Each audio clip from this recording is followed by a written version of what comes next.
Our guest today on Caribbeana is Mr. Wendell White. And Wendell is an African American born here in the United States, but of Montserratian parentage, I would. Am I right in describing That you is like that? correct. That is correct. Both sides going back as far as 200 years, as far as I can figure it out. Right, right.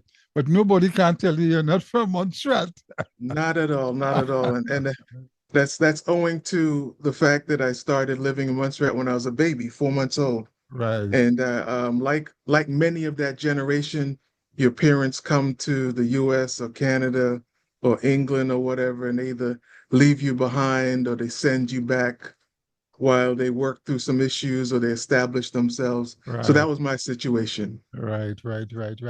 But what is so fascinating about Montserrat, when I saw it, it opened my eyes because I knew someone very well from there, and that is Calypsonian Arrow, and his brother Justin. Yes. And I said, man, this must be fascinating. Uh, Yeah, I have in the book I have a couple encounters with Arrow specifically, but yeah, they are, you know, along with their brother called the Three Kings right. um in Montserrat. What motivated you to write a book? It's an autobiography. Would you say it's an autobiography? Tell us You know, something about it. so my book is The it can name, first of fall. all.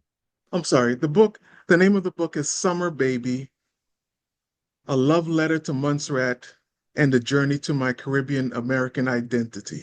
So Right, that's a lot of words. So let me break that down. So Summer Baby refers both to me as well as to other people of my generation, even probably still up to now, who right, only experienced Montserrat or Jamaica or Trinidad or West Africa or down south by right, going back there just for the summers, couple weeks for the summers, and that was their indoctrination to their family, wherever their family was from. So right. that's the two references in Summer Baby. The Yes, love letter to Montserrat comes from the fact that, as I said just now, I felt so much a Montserratian, but I was also on a journey to being Caribbean American because I was born here and I yes, came back here when I was still young and yes, spent like 10 years here, even though I was still going back and forth. So I had right. to balance being both, Yes, yes, in that timeline. yeah.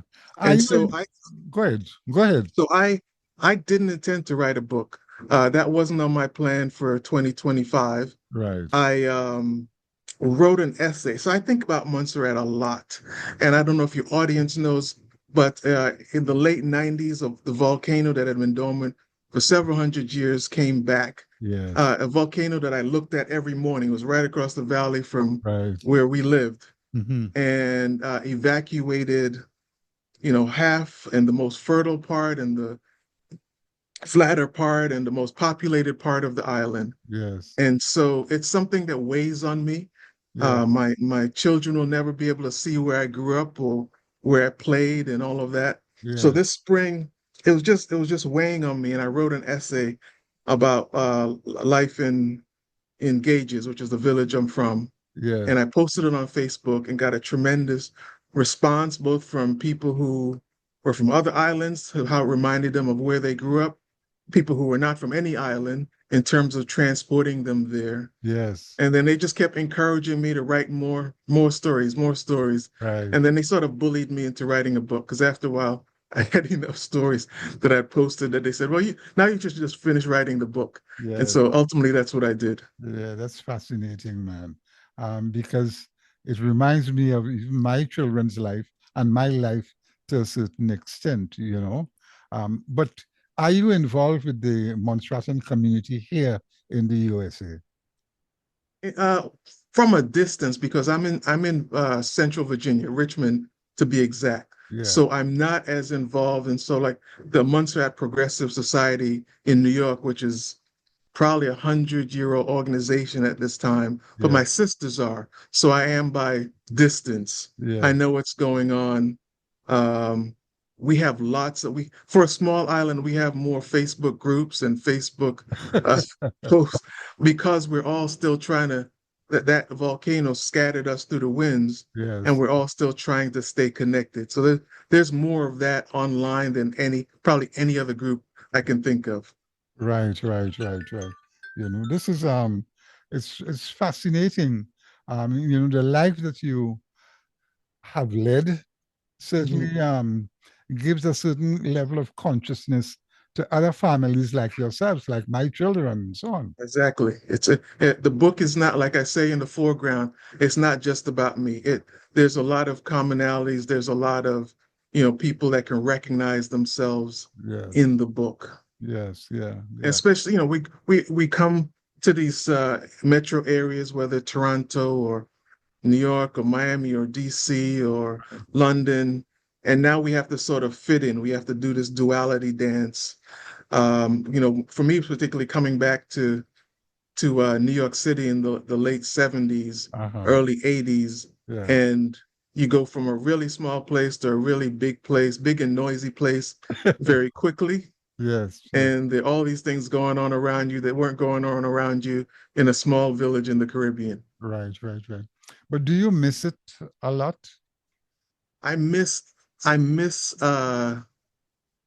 it's hard because I miss the ability to go back to where I live. I think that hurts more than anything. And perhaps if I were just like many other Caribbeans who can go home during Carnival or Christmas Right, and go see the same place and see the same people, right, I would miss it at a certain level, but no, I miss it more, I think, because it's just not there right. as it was.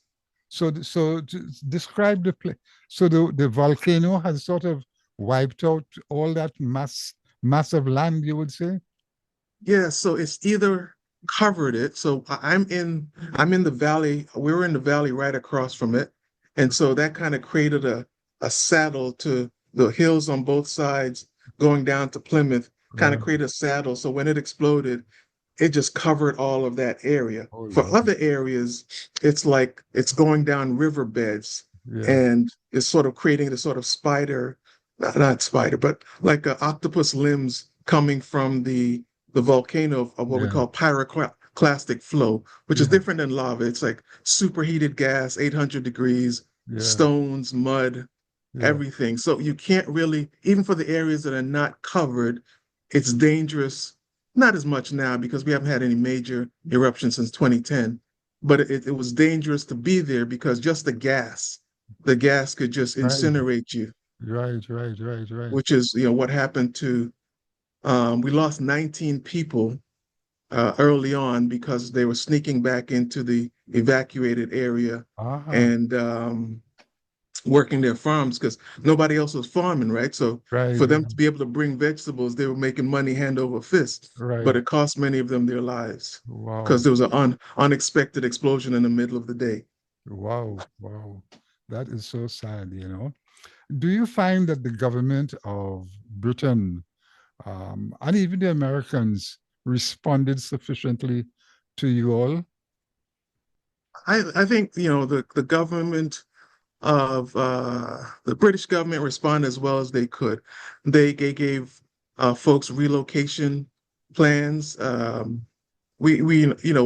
you're born in Montserrat, you already have a British passport, but full citizenship, financial support for the first year. Yeah. And so they did the best they could there. The thing that goes back and forth in my mind is the millions of dollars that were spent, and I think they're still being spent on a temporary mindset, like we were going to go back. So Yeah. a temporary harbor, a temporary time. Yes. We might not go back for hundreds of years, right? And Yes. so those are monies that probably could have been spent better on permanent, saying, look, this is what we have. We've got to go forward with what Right. we have and accept that this is the case. Right. Do you feel the community has accepted it like this and are looking at it now in this way? I don't think so, not fully. So this is where I think there's a tension. There are people that are 40 years old or so Uh-huh. who've never known that side, right? They were kids when it happened. Right. And it's people like me and people that are older that are still holding on. And I think it'll take that generation to pass from governing um, for really it to be forward looking to say this is what we are. Now we are multi ethnic country because while people were leaving, people were coming in from the Dominican Republic, people were coming in from Haiti. So now we never had any other languages spoken. Now in this small island, you Yeah. could become multilingual, Right. right? And Right. so that is a strength. Right. We have geothermal energy, that is a strength, and solar energy, that is a strength. Right. This is where we are, right? So not just when are we going to go be able to go back to town? Right. Right. Right. Right. Man. Wow. This. How. Man. I am. This is befuddling me. Eh? I mean, because coming from a space, I've seen a volcano, but I've never really experienced what you have experienced, and many of us too, and so it's a sort of a challenge to understand how life is coped with, you know. Um, Yeah, what's your plan? What's your intention? Do you, you've written this book. Um, right. it's available now on Amazon, I would imagine. It certainly will be available by this time the program is on. Right. Now, how do you see this manifesting eventually? I think my book hopefully is a little pebble that starts, the ripple effect because first I do value our stories. I do value our history. And I think there should be a groundswell of sharing our history across the diaspora. But like I said, one of the last things I said in my book is about how do we go forward, right? Yeah. Sometimes people like me and our memories are debilitating to going forward, Right, right, right, right, right? So we need to go forward with who we are. Now we have a big tourist attraction. People like to come and do helicopter rides around the volcano cone. right, They'll come from Antigua and do helicopter rides. We have small cruise ships that come into the harbor, right. um, 5, 6 times a month, and they want to see the volcano for Yeah, the volcano observatory. They want to go into the Plymouth, our town that's nearly covered up 4 floors deep with pyroclastic flow. right, So they want to see the Pompeii of the Western world. right, right, So right, these are opportunities now. right, right, right, right. Listen, man, I appreciate you talking to me and explaining and giving us a sense of what happened because for us in the other islands, Montserrat isn't as close as the other islands are. Let's say like Right, St. Lucia to Grenada to Trinidad and so on, right. And Montserrat is a bit more in the distance, but it's close. We are conscious of Montserrat because of Absolutely. the outgrowth of individuals that it has done, it has given us. Right. So when you think of what is to come, you have to consider how do you manage all of these expressions that you have just illustrated too. Um, what's done? What's next for you? What's next for me? Like I said, I didn't plan to be a writer or a storyteller, but I think I have more stories in me. So Right. one of the things I plan to write is a book of a series of children's stories, Yes. just about things that I got into when I was a kid or other people got into, lessons learned, Right. all of that stuff. So now it's sort of to open up my memory a bit. And I think that would be well received on the heels of this. And then the other thing that's in my mind, I had an essay in the book that I took out. It's called Daddy Issues, and it explored the issues that the fathers in my line, both sides, passed on, Right. and how they impacted us, right? And I didn't use it because I think it's a start to something that I want to do. I want to really explore who my mothers and fathers Uh, were. And so I want to be the Caribbean Alex Haley for lack Right, of a better term. It's right. going to take me several years to do it, several trips to Montserrat, to probably Barbados, where records were kept, to England, and so it's not something that I'm going to do next year, but it's something that I plan to do. Something that's Um, coming. Right. yeah, Yeah, yeah. But right now, what's closest are the children's stories. right, right, right. Do you have a way of people wanting to reach you, wanting to talk to you? Yes, I just created a new email address. It's called Wendell White Writer at gmail.com. Okay. Wendell Wright, right. Wendell White, Wendell, White, right. Wendell White, writer.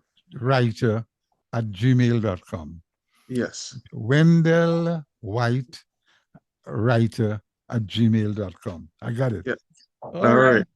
Wendell, thank you so much for talking to us, man. And it's a It's been pleasure. tremendous. I look Thank you. forward, I look forward to reading the book, and especially I remember my friend Arrow, and it's good. It brings me closer to you and Montserrat. Okay. Since we didn't get to that story, you'll read it in the book and you'll laugh. Right. All right.